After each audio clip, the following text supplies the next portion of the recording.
자, 여기 목차에 보시면 독서 파트를 좀 봐주세요. 독서에 뭐라고 써있냐면, 인문, 과학, 사회, 기술 이렇게 써있는데, 우리가 독서는 고등학교 모의고사랑 수능을 기준으로 보통 5가지 영역이 있어요. 그래서 이제부터는 우리가 학습했던 독해 원리를 바탕으로 이거를 각각의 영역별 지문에 적용해보는 그런 수업을 진행할 거라서 지금처럼 이렇게 영역이 나눠져 있어. 그래서 인문, 과학, 사회, 기술 이거 말고 이제 뭐가 더 있냐면 예술 파트가 있고 지금은 또 어디까지 나오냐면 이렇게 영역이 같이 섞여서 한데 나오거나 하는 것까지 복합까지 같이 지문이 구성이 됩니다. 근데 우리가 이제 거기까지 가려면 좀 어렵고 이제 차근차근 이제 난도를 높여가면서 꾸준히 독해를 연습할 거예요. 그래서 여러분이 지금 이제 배우게 되는 지문은 어떤 친구들한테는 정말 좀 쉬울 수도 있어요. 그리고 중요한 건 그게 뭐냐면 그 지문의 내용을 알고 모르고도 중요한데 여기 안에서 어떤 것들을 이 지문에서 내가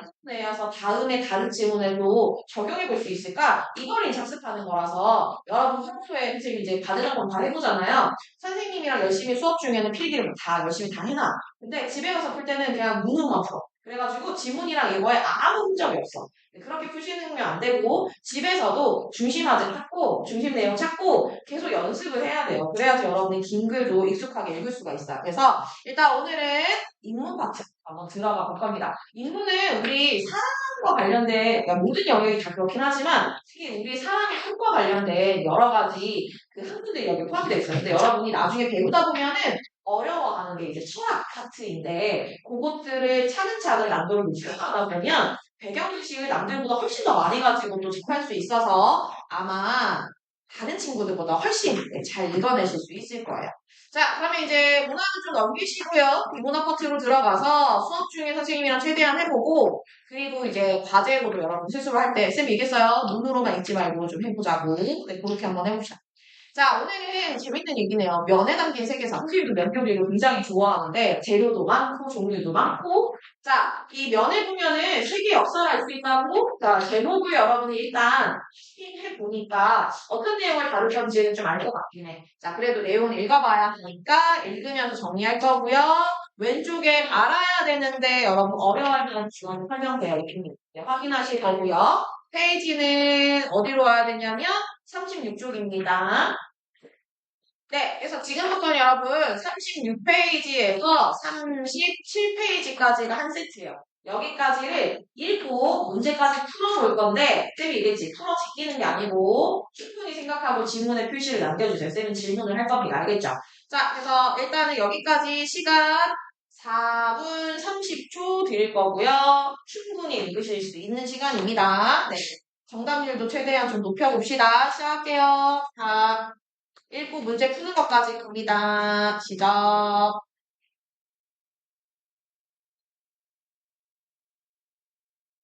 중심화제라고 생각하는 거에 문단마다 네모 연필로 쳐보세요.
문제 문장은 줄을 그으면서 읽으세요. 연필로 하세요. 지금.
빈칸을 채워주세요. 지문이 깨끗하면 집에 안 보냅니다, 여러분. 쌤이 여러 번 얘기했어요. 약속하지 마시고요.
자, 그러면 잘 했는지 쌤이 지나가면서 한번 부분의 필기가 아니라 표시된 거 한번 확인해 보겠어. 그냥 쌤이 웃은 거 아니지? 아무것도 없네, 지금. 아무 때나 밑줄 긋는 게 아니고, 중요하다고 생각하는 거 밑줄 긋는 너무 많이 긋는 것도 안 좋긴 한데, 필요한 건 그으셔야 돼. 그리고 어느 정도 이제 잘 맞게 그었는지, 이제 쌤이랑 같이 맞춰보는 거. 오, 조금 부족한데? 자, 일단은 문장마다도 중심 내용 항상 있어요. 근데 어쨌든 중심 화제, 이제 그래서 전달할 내용의 가장 핵심적인 건 일단 첫 문단에 언급이 됩니다. 자, 한번 가봅시다. 자, 끊어질 때 길게 이어지는 가느다란 모양, 국수의 모양이죠, 보통의. 후루룩 하며 입 안으로 빨려 들어올 때의 소리, 그리고 탱글탱글한 식감. 우리가 국수라고도 부르는 이 면은 어떻게 우리 식탁까지 오르게 된 걸까라고 질문을 했어요, 여러분. 그러면 질문으로 끝나지 않아요. 항상 답을 줍니다. 그리고 그 정답에 해당하는 것들이 이후에 이어질 내용이죠. 그래서 자, 질문을 그냥 넘기시면 안 되고요. 밑줄 긋게요. 자, 흔히 국수라고도 부르는 면 어떻게 우리 식탁까지 오르게 된 걸까요? 이게 중심화제 제시하는 방법에서 질문을 던진 거예요. 그래서 형식적으로는 질문을 던졌고 이걸 통해서 뭘 한 거다? 화제를 제시한 거야. 자, 화제를 제시하면서 앞으로 어떤 내용을 내가 너한테 줄 거거든? 이라는 걸 안내해 준 거죠. 그래서 앞으로 전개할 내용이기도 합니다. 전개될 내용. 글을 읽을 땐 얘들아 예측하며 읽는 게 엄청 중요하거든. 그런 의미에서 화제 찾기는 이제 이런 식으로 해주시면 됩니다. 자, 궁금해합시다. 그러네. 면은 그럼 언제부터 어떻게 우리 식탁에 오르게 된 걸까 생각을 한번 해보자고. 자, 면이 언제 어디서 처음 만들어졌는지 정확한 기록은 일단은 없대요.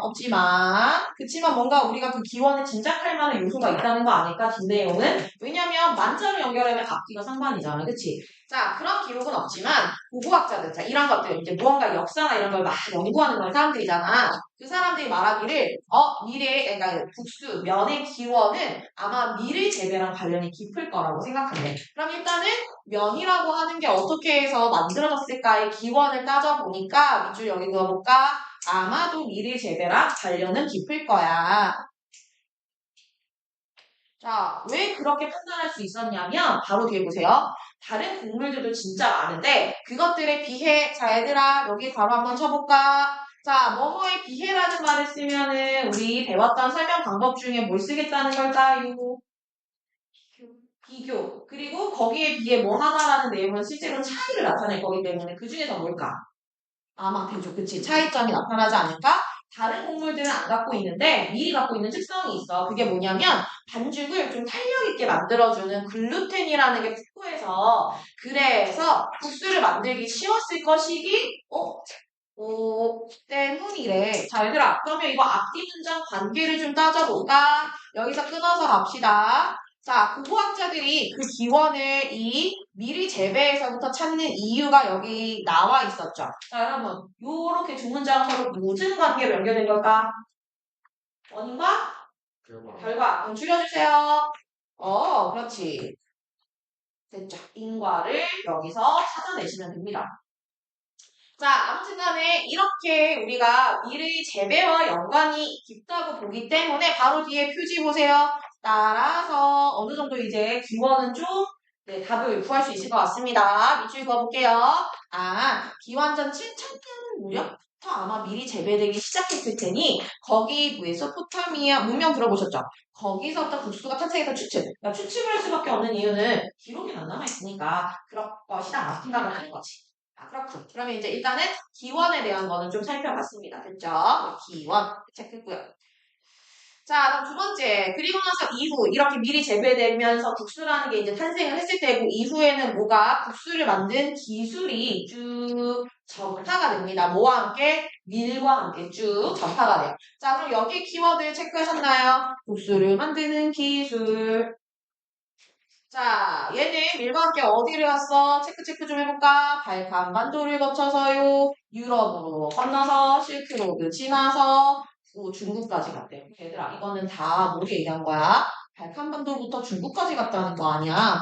자, 멀리 이제 쭉 전파가 된 건데 말 그대로 면이 전파된 내용이 가장 핵심이니까 이게 전파 과정입니다. 특히 이제 각 지역을 지나면서 그 지역에 맞게끔 뭔가 변화가 있었다? 그래서 뒤에 보니까 뭐야? 아마 전문가들 이때, 자, 이때라는 거는 여기를 좀 집중하라는 거니까 체크해볼게요. 이때, 어떤 때? 중국에 갔잖아. 네, 이렇게 중국에 가면서 중국 특유 탕이나 찜 이런 요리가 이제 발달되어 있으니까 그거랑 만나면서 끓는 물에 조리하기에 적합한 지금의 형태로 발전했을 거라고 보고 있습니다. 자, 그래서 일단은 중국까지 거쳐가면서 국수를 만드는 기술뿐만이 아니라 우리가 지금 먹고 있는 끓는 물에 우리가 넣어서 먹는 면 요리 그런 것들이 발달했을 거라고 보는 거죠.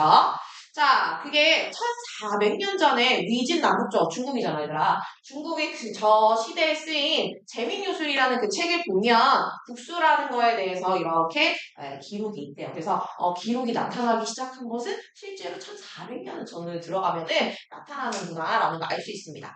자, 그래서 이때는 이렇게 거쳐서 전파 과정을 거치면서 중국에서 발달한 내용이 좀 나와 있었고 세부 내용이라서 밑줄 긋진 않겠습니다. 자, 근데 중간에 보니까 뭐라고 있냐면 한편이라고 표지가 나와 있는데 얘들아 한편은 앞뒤 내용이 서로 어떻게 연결된다는 걸 알려주는 걸까?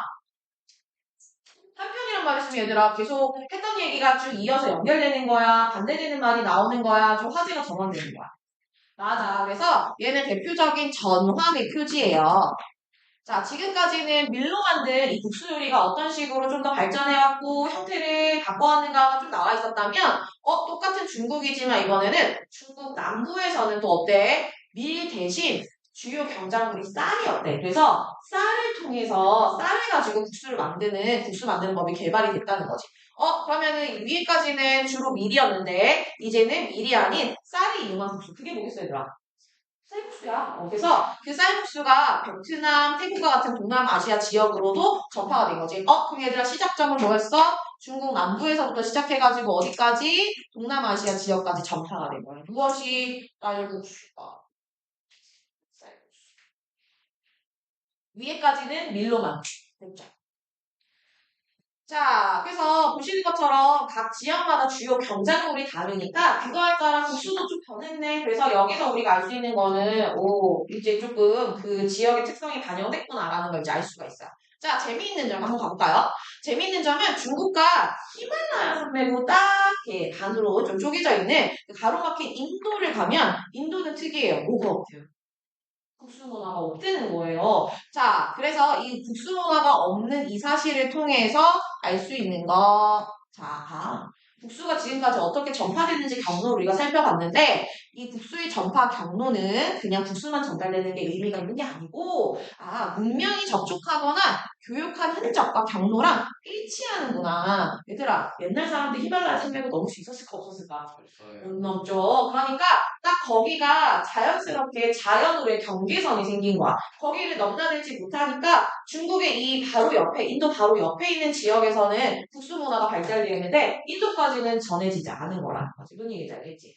자, 일단 그래서 국수의 전파 경로가 또 어떤 의미가 있는지까지 우리가 살펴봤습니다. 됐죠? 실질적인 전파 경로도 봤고 과정도 봤고 이거의 의미도 지금까지 살펴봤습니다.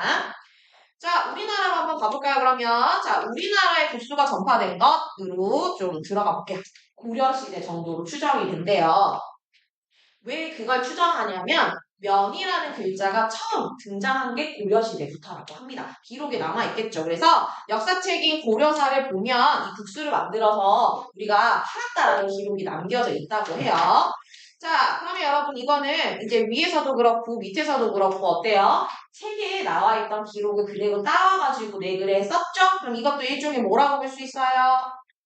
오, 맞아요. 그래서 이것도 인용, 여기도 인용. 정확하게 역사서에 있는 그 기록 내용이니까 이걸 쓰면 훨씬 더 우리가 믿을만 하겠죠. 됐죠? 자, 그래서 이제 송나라랑 교역을 하던 시기니까 그때 아마 고려 승려들이 먼저 중국의 국수를 접하고 자 갑니다. 그 다음에 돌아와서 고려로 와서도 그 음식을 다시 해먹은 거지. 그렇게 이제 추정을 하고 있습니다. 자, 근데 당시에는 또 미리 되게 귀했어. 우리한테는 또. 그래서 어때? 우리는 메밀이나 녹두를 가지고 국수 재료를 사갔대.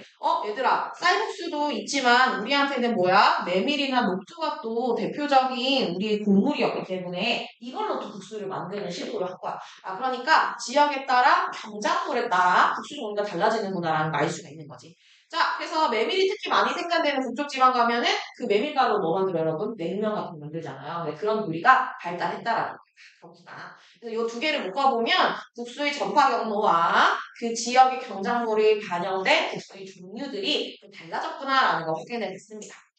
자, 그 다음에 이제 마지막 문단이죠. 자, 인류 최초의 문명과 함께 탄생한 이 면은 문명 사이의 교류에서 이제 전 세계로 지금까지 뭐 얘기했어? 위에서 어떤 식으로 전파되는지 살펴봤는데 여기서 정리를 해주고 있네. 마지막 문단이 하는 일이 그겁니다. 네, 그래서 요약 정리 지금부터 한번 가볼게요. 자, 이렇게 문명 사이 교류에 의해서 전 세계로 전파되었고 각 나라 입맛에 맞게 독특한 형태로 발전해 온 것도 우리가 확인했습니다. 이런 점에서 볼 때, 자, 이제 마지막 우리 면 요리에 대한 이 글자의, 글을 쓴 필자의 이제 생각.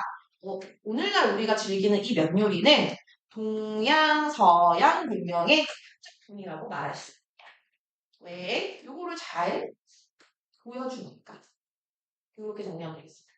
자, 앞에 전혀 안 보는 친구들 필기를 어떻게 하려고 하는지 잘 모르겠네. 자, 아무튼 이래가지고 요약 정리를 하면서 마무리가 됐습니다. 이게 마지막에 하는 일이죠.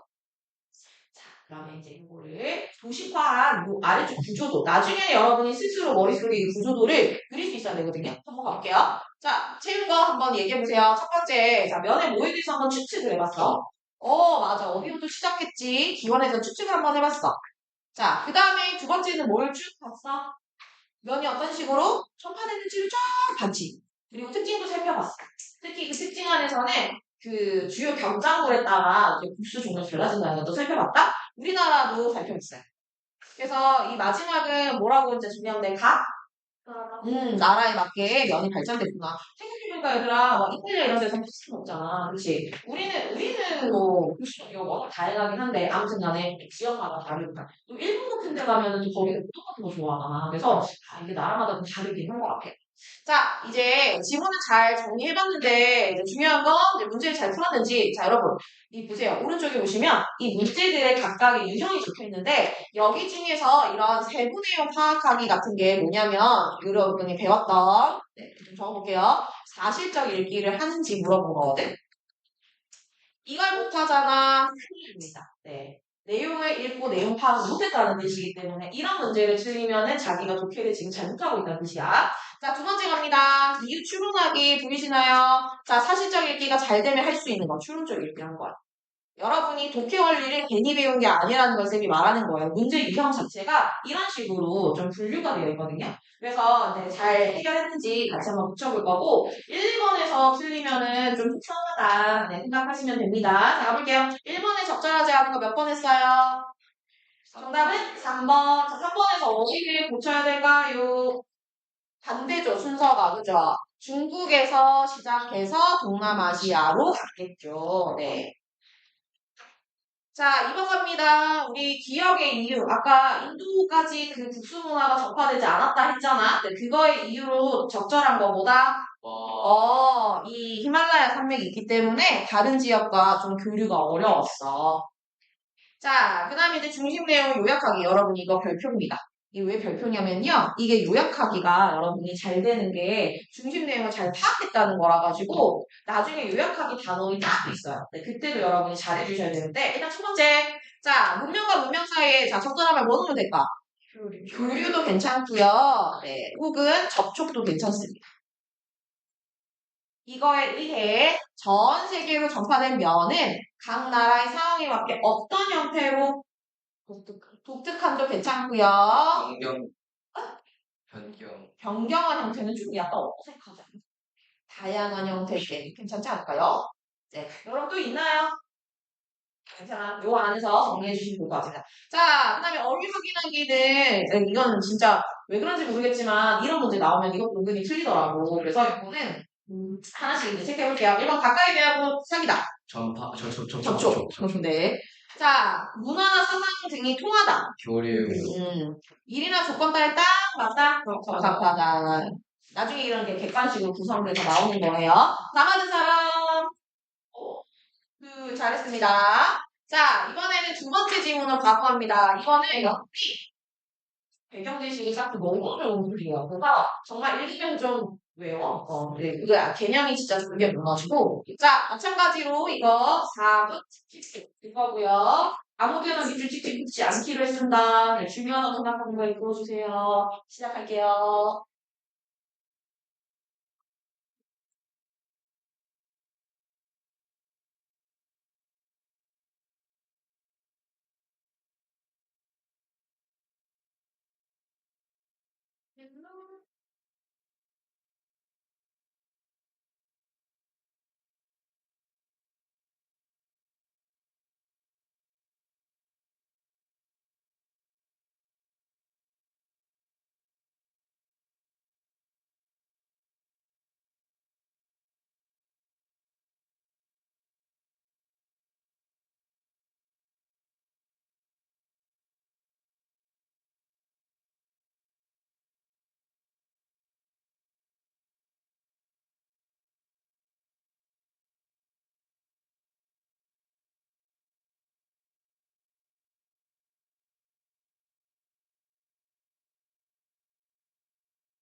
학년들이 있고요. 조금 더 업그레이드 된 건 3학년들 나왔거든요.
번씩 지목해서 물어볼 거예요. 각 문장에서 중요한 게 뭔지. 잘 읽어요.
스스로 고통을 주고 있어. 쭉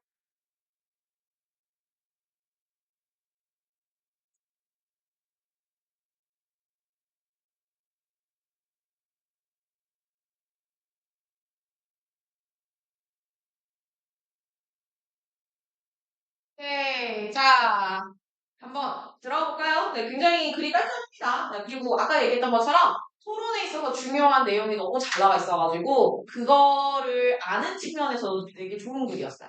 자, 갑니다. 여러분 근데 여러분 토론 해보지 않아요? 해본 사람 손 들어봐. 언제 어떻게 했어? 학교에서? 네. 아, 그러면은 학교에서 하면 친구가 보통 몇 명이서 합니까? 그냥 다 같이? 학원에서 있었어요. 학원에서 하고? 토론을 사실 우리가 할 기회가 그렇게 많지가 않아요. 생각을 해보면. 근데 여러분이 토론 프로그램 이런 거 보다 보면 느낄 건데 요즘엔 잘 없지만 하다 보면 사람들이 되게 약간 화가 많지 않아요? 네, 상대방이 하는 그 말에 대해서 이렇게 반박하거나 이런 것들을 뭔가 논리적으로 한다라기보다는 감정적으로 이렇게 화가 보이는 경우가 좀 있어요. 잘못된 겁니다, 그거는. 자, 여러분, 토론은 말싸움이 아닙니다. 그쵸? 자, 토론을 말싸움으로 생각하는 사람들이 종종 있어요. 잘못된 생각이고요. 토론은 말로 싸우는 것이 아니라라고 했으니까 얘들아 아니라는 말이 있으면 앞에 있는 것보다 뒤가 중요한 거야. 자, 그럼 토론은 뭔데? 자, 이제 토론의 정의가 나오지 않을까? 그리고 여러분 두 개 문장 봤는데 공통적으로 나오는 말이 있어요. 뭐죠? 토론. 네, 얘가 주인공입니다. 네, 더 읽어보면 더 명확하지만, 자, 토론은 말로 싸우는 것이 아니고 뒤를 뒤죽이면 되겠죠? 이게 뭔데? 논리로 우열을 겨루는 거야. 그래서 지금 여러분 여기서 뭐 해줬는지 알아요? 자, 토론이 뭔지 설명해줬잖아요. 여러분 뭐 내려줬어요? 정의 내려준 거야. 됐죠? 개념 설명해줬습니다. 자, 근데 중요한 게 논리가 뭔지 모르는 사람이 있을 수 있고 우열을 겨룬다는 말이 뭔지 모를 수 있단 말이지. 그래서 뒤에 다시 쪽에서 다시 정의 내려줄 거야. 자, 여기서 말하는 논리랑 뭐뭐랑 뭐뭐이다. 자, 우열을 겨룬다는 것은 무슨 의미이다. 아우, 아주 명확하게 두 가지 개념을 다시 쪽에서 다시 한번 정의를 내려줬어요. 그만큼 개념을 명확하게 이해하는 게 중요하다는 얘기지. 이거를 굳이 나눠서 또 설명한 거 봐. 자, 그럼 논리가 먼저 한번 체크해볼게요. 논리는 뭔데? 근거를 통해서 주장이 타당하다. 야, 오늘 배운 말 많이 나온다. 논리는 근거를 통해 주장이 타당하다는 걸 입증해야 된다는 거고, 우열을 겨룬다는 건 우와 열이 뭔지 알죠, 여러분? 네, 좀 더 나은 논리가 뭔지를 판단하는 게 바로 우열을 겨룬다는 거예요. 자, 따라서 이 토론에서는 뭐가 중요하다? 자기가 논리적으로 좀 더 위에 있는 게 더 중요하다. 더 우수한 게 중요한 거야. 그래서 밑에 이렇게 갑니다. 이 논리적 우위를 차지하기 위해서는 뭐 해야 돼요? 토론의 문제에 대해서 제대로 파악하고 다양한 자료를 검토해서 설득력 있게 자기 주장을 펼치는 것이 중요하대요. 오케이. 그럼 토론에서 내가 승리를 할 수 있다. 여러분, 토론은 승패가 있거든요. 그래서 내가 승리를 할 수 있으려면 우리가 어떤 걸 갖춰야 된다. 여기에서 이 우열을 겨룰 때 내가 우가 되는 방법. 자, 토론의 논제에 대해서 일단 제대로 파악하자. and 다양한 자료를 검토하자. 내가 한글로 써먹어야 되니까. and 설득력 있게 주장을 어디 갔어? 설득력 있게 주장을 펼치자. 네, 이게 지금 내가 토론을 잘 할 수 있는 방법, 기본 원칙입니다. 되셨나요? 네, 그래서 논리적 우위를 차지하기 위한 뭐다? 방법이라고 생각하면 되겠죠. 1번, 2번, 3번 이렇게 순차적으로 해나가면 여러분이 훨씬 좋은 토론을 한 거죠. 자, 그래서 이거는 방법들이고요. 자, 그러면 일단은 토론 어떻게 하면 잘할 수 있나 기본적인 건 좀 배운 것 같고요. 자, 두 번째, 자, 그 다음에 토론에서 이제 논제가 뭐지에 대한 얘기로 들어가면 논제로 한번 체크를 해봅시다. 자, 논제는 의견을 나눌 거리래. 다시 끊어봐. 요렇게. 이것도 뭐예요? 정의. 그래서 여기는 두 번째 문단에서는 논제가 좀 주인공인 것 같죠? 자, 일반적으로는 정책에 대한 것, 가치에 대한 것, 사실에 대한 것. 얘들아, 논제의 종류를 지금 얘기해주는 건데, 보니까 기억, 니은, 디귿으로 지금 넘버링이 돼 있잖아. 이 말은 문제 내겠다는 거니까 세 가지의 뭔가 차이점이 분명할 거야. 그거를 잘 이해하는 게 중요할 것 같아. 자, 정책과 가치와 그 다음에 사실에 대한 걸로 구분된다고 했으니까, 얘들아, 여기 체크 한번 해볼까? 자, 일반적으로 어떻게 해서 구분된다, 얘들아. 구분된다라는 말을 쓰면 종류가 나오는 거니까 우리가 배웠던 방법 중에 뭐에 들어갈까요? 구분. 맞죠? 네. 큰 거에서 작은 걸로 나눴죠. 문제 쫙 밑으로 우리가 나뭇가지 내리듯이 가지를 쫙쫙 걷으면 이 세 가지가 나오겠죠. 그쵸? 자, 근데 실제 토론에서는 정책에 대한 걸 가장 많이 다루기는 한데요. 왜 그런가 생각해보니까 구체적인 사안, 구체적인 정책에 대해서 이거 문제점이나 해결 방안 이런 것들을 우리가 가지고 얘기하기엔 가장 좋고 논리 우열을 따지기 적합하기 아이고 내문이랍니다. 자, 체크 한번 해볼까요? 왜 정책 문제가 제일 많을까에 대한 이유를 밝혀주는 거니까 이것도 뭐야? 인과관계로 되어 있네. 되셨나요? 그렇다고 해서 나머지 문제가 없다는 건 아니고 정책 문제가 가장 흔하다라는 얘기였고요. 그 다음 내려갑니다. 자, 무엇이 좋고 나쁜지, 무엇이 옳고 그른지 등의 관점을 다루는 가치 논제나 그럼 가치 논제라는 거는 또 여기서 표시 좀 해줘야 되겠어. 문제의 종류니까. 자, 옳고 그름을 따지는 거. 이게 가치 문제야. 됐죠? 증거를 통해서 이게 참이다 아니다라는 사실을 입증하는 게 뭐예요? 사실 문제. 이것도 문제에 들어는 갑니다만 그래도 가장 많은 건 뭐다? 정책에 대한 거다. 이렇게 나눌 수 있겠죠. 그래서 이것도 이제 그냥 파란색으로 안 해서 그런데 얘도 지금 앞에서 뒤에 걸 수식해주는 방식으로 되어 있는 얘도 정의입니다, 여러분. 앞에서 이렇게 뒤에 있는 말을 꾸며주는 형태로도 정의를 많이 내려준다 했었죠. 네, 그게 이렇게 딱 돼 있는 거예요. 됐죠? 그러면 이제 가치 문제가 뭔지, 그 다음에 사실 문제가 뭔지, 그 다음에 우리가 제일 처음에 배웠던 정책 논제가 좀 뭐 어떤 것들을 다루는 건지 이거는 좀 이해가 될 것 같습니다. 정책은 말 그대로 정책에 대해서 나누겠죠. 자, 그 다음에 이제 내려가면 문제에 대한 얘기가 계속되고 있어요. 그러니까 역시 두 번째 문단부터는 토론에서도 문제가 주인공인 게 맞았어. 계속 가볼게요. 자, 문제는 얘들아 나뉘어서 서로 의견이 맞다는 걸 주장하는 거야. 상대방을 설득하는 거야. 그러니까 어떻게 찬성이랑 반대측 입장이 명확하게 구분되도록 체크해볼까? 형사형 문장을 해야 됩니다. 여러분 우리나라 문장의 종류는 몇 개가 있을까요? 3개. 다섯 개입니다. 자, 그러니까 손가락 5개를 하나씩 꼽아보자. 자, 하나 알았다. 평서형 또 뭐 있나요? 거짓말. 너네 한국어 지금 10몇 년째 쓰고 있으니까 다 알고 있어.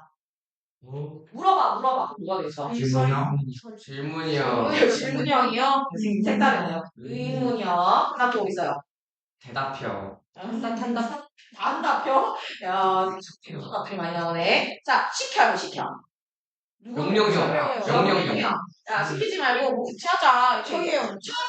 그리고 마지막 안녕하세요. 강탄형. 아이고, 이렇게 머리를 모으니까 나오긴 하네. 자, 그래서 이렇게 5가지 유형이 있는데, 그 중에서 문제는 뭐라? 평소형으로 뭐뭐 다 알아. 그렇죠? 네. 자, 그 다음에 소관이니까 얘들아 불렀습니다. 이어서 문제에 대한 특성 계속 얘기하겠다는 거예요. 자, 문제는 만 18세? 이거 발음 조심해야 돼요. 만 18세 청소년에게 선거권을 줘야 한다와 같이, 자, 밑줄 체크. 현재 상태를 바꾸는 쪽으로 정의해. 지금은 여러분 만 18세 청소년에게 선거권이 없으니까 저 얘기가 나왔었겠죠. 그쵸? 자, 그 다음에 뭐는 안 된대요? 감정적 표현은 담길 수 없고. 됐죠? 그 다음에 타당성, 즉 예를 들어서 만 18세 청소년에게 선거권을 줘야 한다라고 말하는 쪽이 찬성 쪽이고 안 돼라고 말하는 쪽이 반대 쪽이야. 그러면 어느 쪽이 이게 입증을 해야 되냐면 찬성 측이 왜 이 만 18세 청소년에게 선거권 줘야지라고 얘기를 하는 입장이기 때문에 얘네들이 이게 맞다는 걸 입증을 해야 되거든. 그래서 타당성을 입증해야 되는 그 부담은 누구한테 있어? 찬성 쪽에 있어. 반대하는 쪽은 반박을 해주면 돼. 알겠지? 그래서 논리적 반박해야 되는 부담은 반대쪽이. 그죠? 따라서 내가 반대를 할 건지 정할 때 이런 부담도 좀 고려할 필요가 있다. 자, 얘들아 문제에 대한 여러 가지 배웠다. 평가형으로 써라. 현재 상태를 바꾸는 쪽으로 써라. 감정적 표현하지 마라. 객관적으로 쓰라는 얘기지. 그 다음에 찬반에 각자 가지는 부담이 뭔지 이해하고 선택해라. 이렇게까지 있었어요. 자, 그 다음에 내려갑니다. 자, 그래서 내가 이런 과정을 거쳐서 어느 쪽으로든 내가 입장을 정했어. 문제에 대해서. 자, 그러면 계속 갈게요. 찬성을 할지 아니면 반대를 할지 그거는 뭐를 통해서 다양한 자료를 가지고 충분히 논거를 한번 만들어 놓고 거기를 바탕으로 결정을 하게 됩니다. 그래서 밑줄 논제에 대한 자기 입장을 정할 때의 방법이에요. 어떻게 정할 건지. 됐죠? 그래서 말이 머릿속으로 혼자 생각하는 게 아니고 많은 자료를 좀 찾아보고 그리고 나서 그걸 바탕으로 결정을 하라는 거지. 자, 이때 자 여러분 근거 자료를 가지고 내 입장을 정할 거잖아. 얼마나 중요하겠어 근거 자료가. 따라서 근거 자료도 갖춰야 되는 조건이 있어. 자, 근거 자료가 갖춰야 되는 조건 한번 가봅시다. 근거 자료는요. 첫 번째 자기 입장을 뒷받침할 수 있어야 하고요. 두 번째 누구나 인정할 능력. 자기 보편적으로 인정할 수 있어야 하고요. 세 번째, 믿을 수 있어야 돼. 됐죠? 어떤 것들이 주로 그런 구체적이면서, 아니, 보편적이면서, 인정받을 수 있으면서, 믿을 만한 것이면서, 나의 의견을 뒷받침해줄 수 있는 것이냐? 뒤에 있습니다. 실제 있었던 일, 전문가의 의견, 과학적으로 증명된 사실 등이. 자, 이게 뭐라고 대표적 예시래. 자, 얘들아, 무슨 방법 쓴 거야? 예. 쓴 거겠죠. 네, 이렇게 해가지고 어떤 자료를 우리가 바탕으로 하는 게 좋은지도 이제 살펴봤습니다. 또한은 플러스지요. 이제 이렇게 해가지고 내 입장도 정했어. 이제 토론을 하러 갔어. 그럼 내가 어떻게 해야 되냐? 나에게 필요한 자세도 있습니다. 자, 논리만큼 중요한 거 뭐다? 토론에 임하는 자세. 물론 여러분 논리로 우열을 가리는 것이기는 하지만 바람직한 자세도 체크해볼까요? 상대방에 대한 존중은 항상 깔려 있어야 된다. 그래서 상대방에 대한 존중 없이 자신의 입장을 내세우는 것은 토론이 아니라 말싸움이라는 걸 명심해라. 바람직한 토론의 자세도 살펴봤습니다. 됐죠? 네. 자, 그럼 아래쪽에 내려가서 위에 있었던 이 밑줄 긋거나 표시한 것들이 잘 정리되는지 한번 확인해 볼게요. 자, 가에는 뭐 들어가면 될 것 같을까요? 토론 주인공 들어가야죠. 자, 그런 다음에 토론에서도 문제를 좀 깊이 파봤죠. 네, 첫 번째는 문제의 개념 갖고요. 그 다음 뭐 봤어? 어떤 문제 있는지 봤지? 그 뭐라고 쓰지? 예시. 예시는요. 문제는 이것도 있고 저것도 있고 이것도 있어. 구분은 종류 혹은 유형. 됐죠? 그래서 구분을 해서 종류나 유형을 밝힌 거잖아. 자, 그다음 그 세 번째 문단에서 논제를 구성하는 뭐 원칙이라고 정리합시다. 형사형으로 써라, 감정적 표현 쓰지 마라, 어쩌고 저쩌고 했던 그 모든 것들 여기로 그냥 딱 넣기면 될 것 같아. 자, 마지막은 토론 준비, 엔드 토론에 임하는 오케이, 잘했네. 자, 이제 문제 잘 풀었는지 한번 체크할 건데, 문제는 이제 사례 적용이 조금 있어가지고 잘했겠지? 네, 가볼게요. 자, 여러분 보세요, 이거. 구체적 사례 적용하기 아까 앞에는 나오지 않았는데 상당히 많이 나오고요. 이게 대부분 조금 배점이 높은 문제가 많이 나오긴 합니다. 네, 가볼게요. 1번, 자, 이글 읽고 답할 수 있는 질문이 아닌 것을 알려면 내용을 정확하게 파악하면 여러분이 쉽게 찾을 수 있습니다. 일단은 모르겠다라는 건 질문에 안 나왔다는 거거든요. 몇 번이었어요? 2번이요. 사회자 역할이 있겠죠. 하지만 이 글에서는 몰라요. 왜냐하면 설명 안 해줬으니까. 정답 2번. 자, 기억과 이해과 기급 기억나니? 사실 문제, 뭐 가치 문제, 문제의 종류 중 있었잖아. 정책 문제까지. 거기에 각각의 사례. 그래서 너네가 어디 잘 봐야 돼? 기억이냐, 니은이냐, 디귿이냐 좀 잘 좀 보고 그 안에서 대응시켜가지고 한번 적절하지 않은 거 골라볼게요. 뭐가 좀 이상했나요? 4번이요. 4번이요. 4번이 왜 이상했을까요? 그 뭐냐. 가치에 대한 것인데, 어, 가치가 없어요. 맞아. 가치는 옳고 그름을 판단하는 건데 여기는 이게 쓰레기템 없으면 진짜 쓰레기 배출량이 줄어드는지는 어떻게 해야 돼? 참인지 아닌지 따져봐야 되는 거죠. 옳고 그름이 아니라. 그래서 이거는 참과 거짓을 따지는 거라서 어느 문제에 들어가야 될까요? 사실. 맞아요. 사실 문제에 들어가요. 이렇게 정리하시면 되겠습니다. 됐나요? 네. 자, 세 번째 갑시다. 자, 그러면 아래쪽에 두 논제가 나와 있는데 문제가 좀 있습니다. 자, 어디가 문제일까요? 가해설 문제를 한번 짚어주세요. 여러분, 문장을 뭘로 쓰기로 했죠? 문장의 형태를 정형. 다 평서형, 그치? 근데 얘는 평서형을 안 쓰고 뭐 썼어요? 의문형을 써서 문제가 되죠. 평서형 문장이 아닌 의문형을 썼다. 아이고.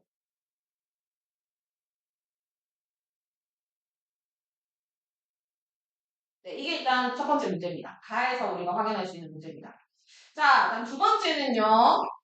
청소년 심야 게임 금지 제도를 유지해야 한다. 이건 뭐가 문제일까요?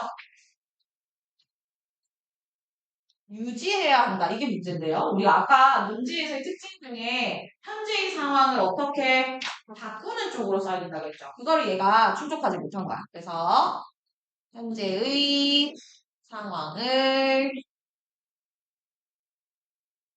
바꾸는 것이 유지하다 했으니까. 이렇게 정리하면 되겠고요. 자, 그 다음에 이제 어휘 확인하기. 자, 1번에 고려. 가보세요. 1번 겨루다. 3. 네, 입증이 이렇게 된 거죠. 어휘는 괜찮았대. 됐어요. 네, 이렇게 인문 지문을 같이 한번 바로 봤습니다. 잘 하셨고요. 나머지 뒤에 있는 거는 뭐 과제니까 여러분 천천히 해결해 주시면 될 것 같습니다. 자, 잠시 쉬었다가 진행하겠습니다. 좋아요. 진짜